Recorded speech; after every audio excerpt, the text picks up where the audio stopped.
Fox 10 News is back. Well, as we mentioned at the top of the newscast, December sales numbers across the country are in and they are down for homes. Existing home sales in the U.S., they drop almost 17% month to month.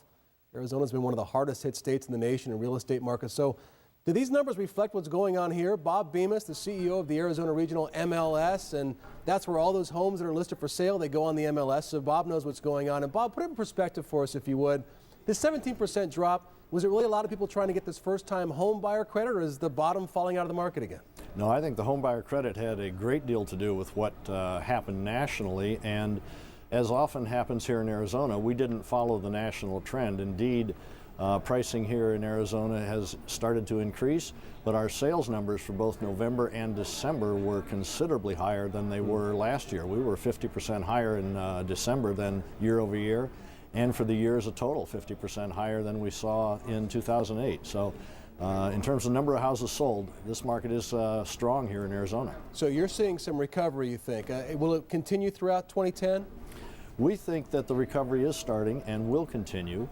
We're looking at projections on pricing of pending sales, that's sales that are going to close in the next 30, 60, 90 days, are actually starting to go up, particularly on the average end, which indicates that we should see a climb in the middle housing price area.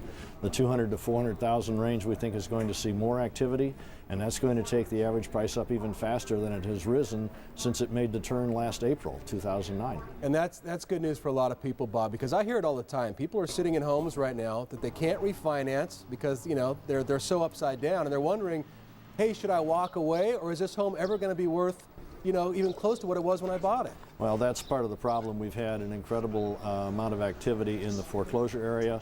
Fully 50% of our sales in the last year were bank-owned properties that were foreclosed.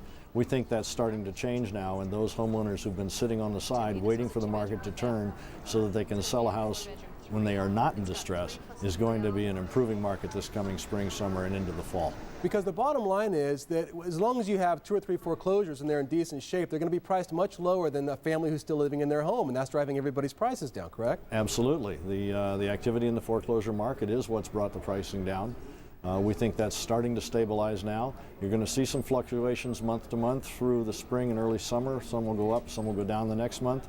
But overall, by the time you and I talk in September, October, we should see a stable and rising market. I'd love to have you back in September or October with some good news. Bob Bemis, the CEO of MLS, thanks so much for joining us. We'll look forward to it.